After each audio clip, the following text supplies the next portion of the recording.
Hoje a gente está aqui com Débora Barreto, da Áudio, e a gente vai conversar sobre acústica. A gente vai falar aqui sobre como a gente vai fazer a acústica dos ambientes de acordo com cada função desses ambientes.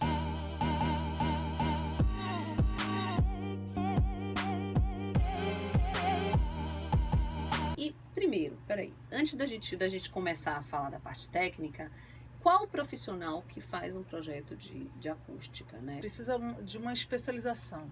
No Brasil não tem uma especialização de acústica, então se você gosta muito da área, a minha recomendação é que você busque fazer uma especialização em um outro país. Eu fiz na Espanha, em Madrid, então uma especialização em acústica nas construções, e depois fiz mestrado na área de poluição sonora aqui no Brasil. Mestrados, doutorados tem aqui no Brasil também. Então, ou é arquiteto, ou engenheiro civil, ou engenheiro mecânico, ou físico, engenheiro eletricista, dá para trabalhar também desde que você se especialize. O diferencial do arquiteto que trabalha com acústica é que junta o olhar estético, né? Diante das soluções. Não é simplesmente calcular, mas você inserir aquilo e dialogar melhor com o arquiteto. Acho que por isso que é um dos diferenciais da forma como a gente atua.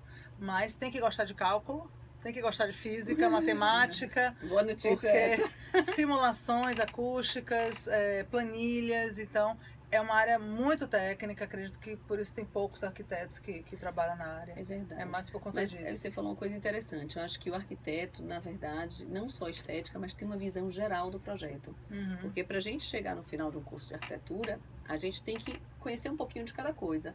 Inclusive a parte de conforto acústico e tal. Então, você tem uma pincelada, porque a gente tem disciplina, né, sobre tudo isso. Então, nós como arquitetos temos uma visão geral e eu acho que isso ajuda bastante também na hora de desenvolver o complementar. É como o maestro, né? Que ele verdade. Não toca todos os instrumentos, mas ele sabe exatamente o som que ele quer tirar de cada instrumento. Acho que a figura do arquiteto é um pouco isso. Então, ou você entende um pouco de tudo, entende a forma que você dialogue com o especialista. Por isso que vem cursos complementares, a importância de você falar a linguagem de cada profissional. Sempre tem que estar se reciclando, aprendendo, nunca parar de aprender, desde a faculdade até você se aposentar. Você tem que estar fazendo cursos, ou, segundo meus pais, até depois de se aposentar também.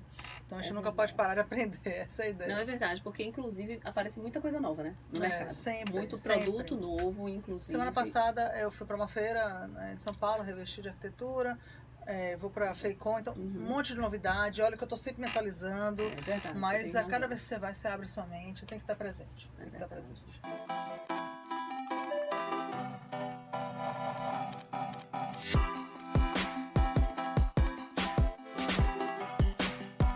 Acústica de ambientes diferentes, né? Como é que a gente pensa isso? Cada ambiente vai ter sua especificidade, né? Sua necessidade de pensar essa acústica pela própria função do espaço, tá?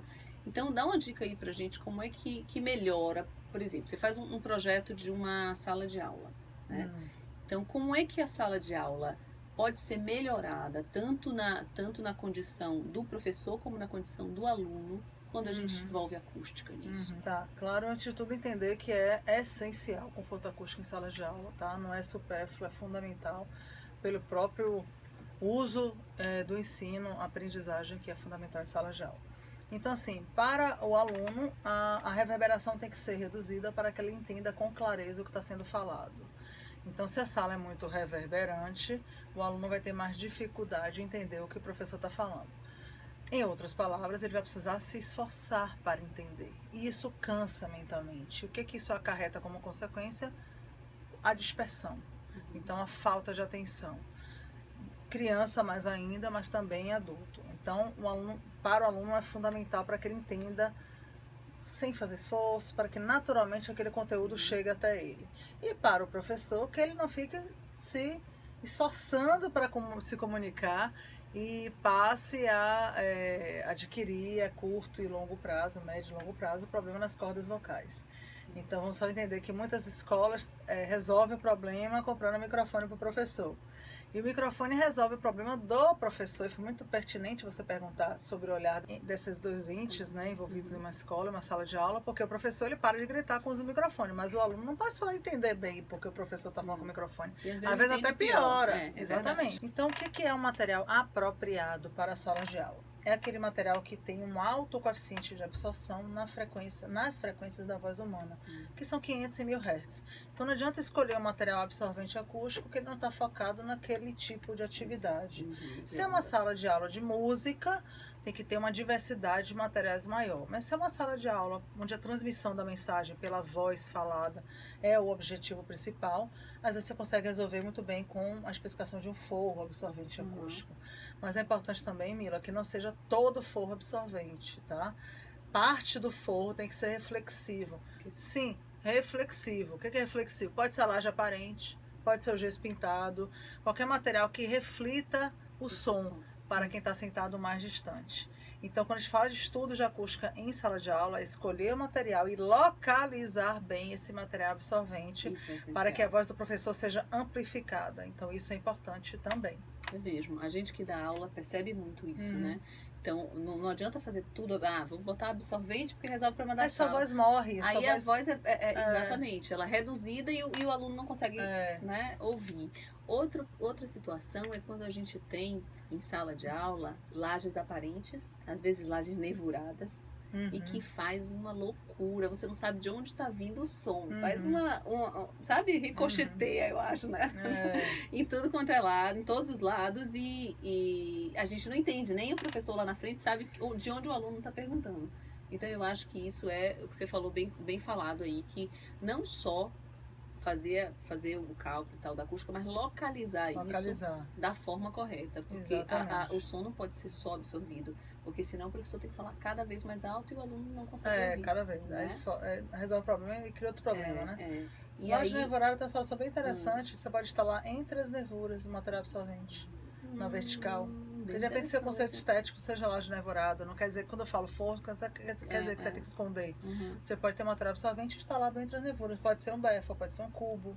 Então, olha, isso é muito interessante que você está falando, porque na verdade, às vezes eu acho que as pessoas também pensam assim, meu projeto está tão legal, não quero que faça acústica para não interferir no meu projeto. É falta de informação. Né? Eu acho que é uma falta de informação. Sabe o que é? Muitas vezes o projetista de acústica, ele vende material, ele representa material. E esse é o grande problema, porque aí ele vai sempre direcionar e a criatividade ela fica um pouco mais tolhida, porque você vai se limitar àqueles materiais. A gente está fazendo um projeto de escritório, fizemos recentemente, que é de laje nervurada e entre as nervuras está encaixada cubos acústicos. Que legal. Então é um escritório com vários cubos assim encaixados. Criou um elemento super interessante. Criou exatamente a mesma estética que a arquiteta queria. Então, quando a gente se abre para conhecer, para estar sempre se atualizando, você percebe que essas áreas complementares, acústica, iluminação, elementos térmicos também de fachada, eles acabam que agregam valor para a sua arquitetura. Não vem para competir ou atrapalhar, não, ao contrário, vem para deixar a sua arquitetura muito mais completa, com muito mais significado, porque tudo está ali porquê, né? Tem um porquê das coisas estarem ali, não é só porque eu achei bonito, tem uma função. Eu acho que dá mais riqueza ao projeto, né?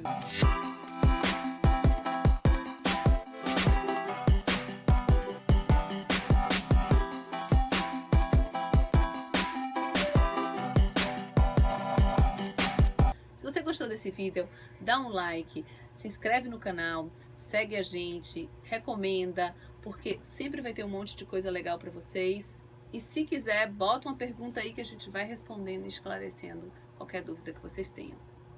Pois é. Foi útil para você? Você achou que de alguma forma agregou, trouxe conhecimento? Eu tenho certeza que pode agregar para alguma outra pessoa que você conhece. Então aproveite e compartilhe esse conhecimento, porque conhecimento quanto mais a gente distribui, mais a gente cresce, tá bom? Grande abraço.